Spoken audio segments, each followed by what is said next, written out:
Hello everybody, and welcome back to another episode of your OGR, as today is game 17 as the Edmonton Oilers went up against the Chicago Blackhawks and picked up a dominant victory 5-2 over the Blackhawks, as we've seen a lot of our future players step up big time. I'm going to pull off a little bit of a Squidward meme, as we've seen a lot of our future players really step up big tonight. McLeod getting his second goal of the season.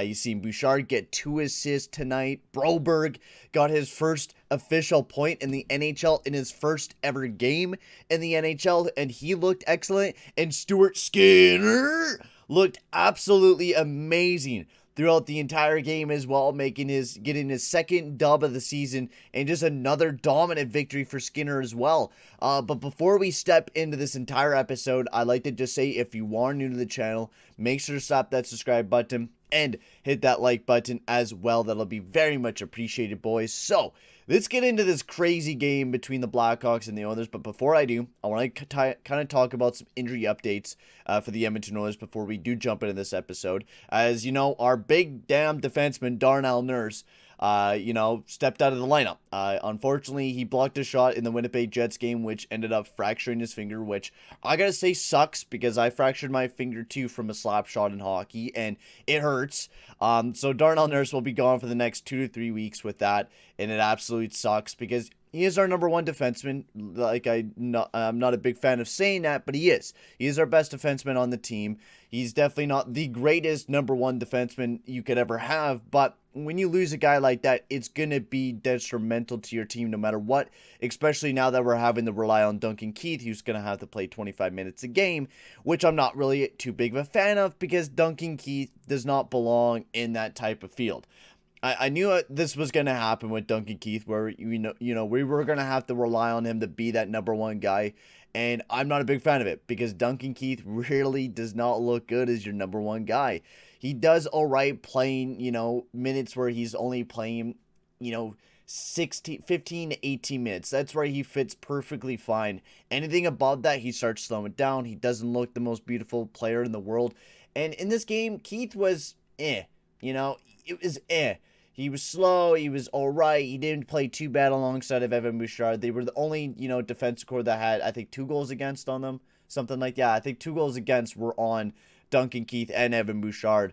And, I'm not going to blame both goals on them, because, one was just a bobbling of the puck. Bouchard wasn't able to get a great handle of it. And one was a tip. Nothing you're really able to do there in that situation. And they didn't, our team actually defensively didn't play that bad of a game. There was a few bobbles, but honestly, there wasn't a lot of giveaways, unless you were the Bouchard and Keith pairing. They were really fantastic throughout the night. But even still, they did pretty well offensively between Bouchard and Keith. They were probably one of our better defensive pairings. But yeah, having Darnell Nurse out of the lineup for the next 2 to 3 weeks is going to hurt, especially since now we're going to have to rely on Duncan Keith to be that number one defenseman. And I'm not excited. His stamina, I'm going to be excited to see how it's going to work out for Duncan Keith, because he even played a bit on the power play, and that was a little shaky as well. But we're going to have to see how well he does. I hope. I don't even know how to talk about Duncan Keith. I'm really not excited for him to be number one. That's all I'm going to say with that situation. And then Slater Cuckoo also put on the IR, and Smith was put on the LTIR, so that means he's going to be out for a further amount of time. So hopefully Smith is all right, and will recover fast. And then Phil Broberg got recalled up to the main roster, and also William Legason also got called up. So Broberg got in. I was really excited to see that, because I thought Legason was going to get into the lineup, but we got to see Broberg. And Broberg, I gotta say, pretty good damn game. We're going to talk about him a little bit later on in the episode. But let's get into talking about the Oilers and the Blackhawks. That's what we're here to do, and that's what we're going to do. So let's talk about the Oilers whooping the Blackhawks' ass in this first period. That's all I gotta say. If you're looking to rewatch this game, which is what I was doing, you didn't even have to watch the second and third period. You really didn't. Because what happened in the first happened in the second and third, just with no goal scoring, basically, but for the third, where there was 2 goals. It all happened in the first period. The entire game was in that first period. Connor McDavid got the first goal of the game, which I gotta say, this was a really good play by the Oilers. McDavid had it behind the net. He tried to pass it out front. Puljujärvi fanned on it, And Bouchard was able to get a handle of it at the point, made a really nice shot, and Hyman just kind of shoveled it over to McDavid, and he fired it right into the back of the net past Lankinen. And it was a great start to the game. McDavid got his 12th goal of the season, and I think that it also extends his point streak, which we have not been really talking about, but this extends his point streak to 17 games. That's every single game Connor McDavid has had a point this far this year. Isn't that insane? Every game so far this year has been a point from Connor McDavid. That is insane. 17 games so far this year, and McDavid has at least had a point in every single one of them. That absolutely blows my mind. Is Connor McDavid just going to go with an 82-game point streak? Because I think that would break records. Like, honestly, McDavid has had a great start to the season, and, you know, I love to see this, man. I really, really do. And then Tyson Barrie got his third goal of the season by a beautiful power play goal, and I actually didn't mind Tyson Barrie's game in this one. You know, he didn't play a whole lot of minutes, got about 17 minutes, which is where he belongs, and he played alongside of Chris Russell, and I've always been kind of a big fan of that pairing because Chris Russell plays really good defensively.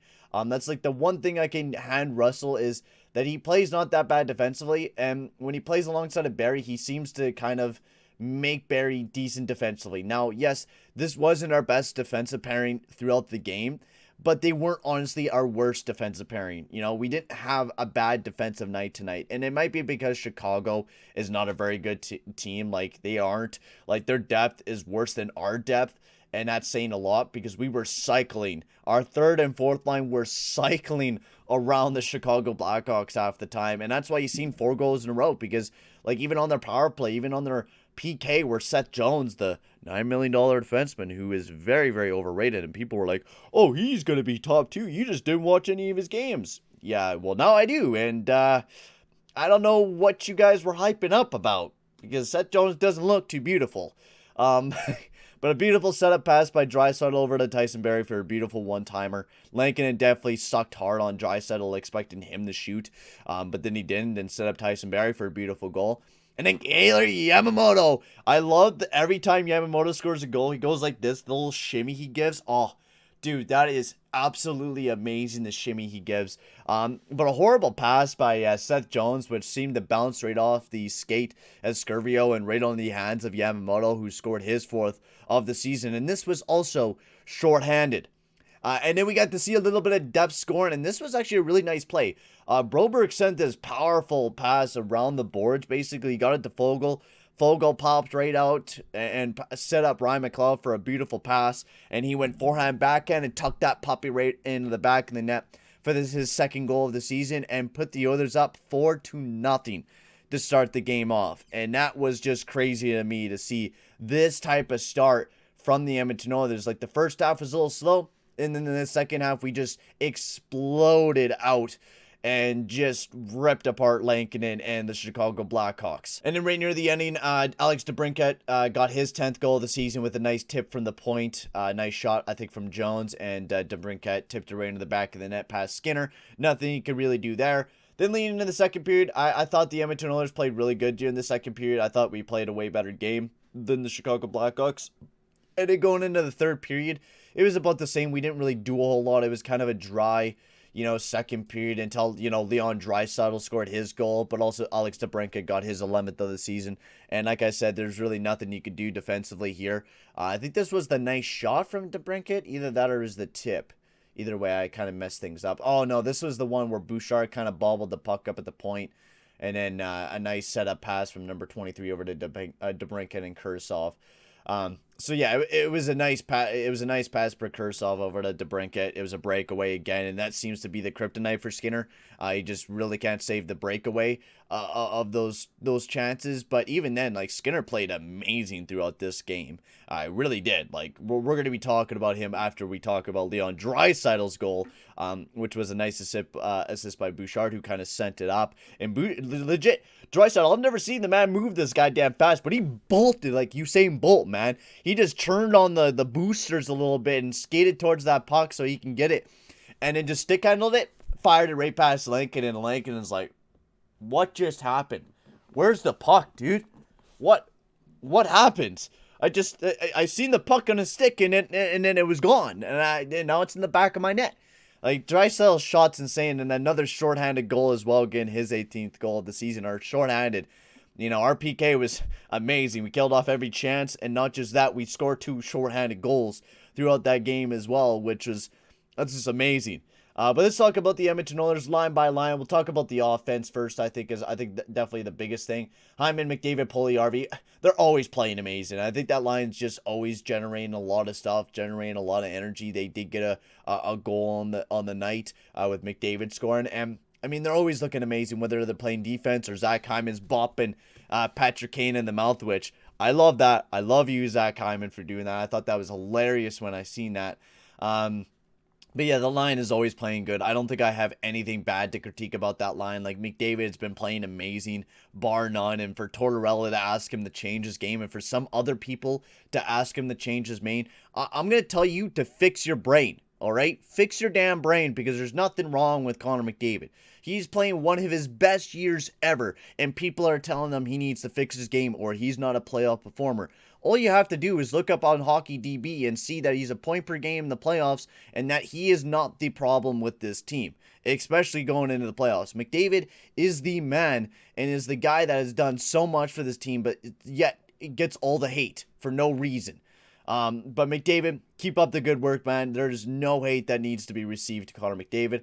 Draisaitl, Nuge, and Yamamoto, they had kind of a quiet night, but for Yamamoto and Draisaitl up on the PK, I thought they played really good up on the PK, but they had a bit of a quiet night for their line. The third line between Foegele, McLeod, and Kassian had one of their best nights. Foegele played absolutely amazing. He was buzzing. He was moving all over the place, setting up, Ryan McLeod for that beautiful goal.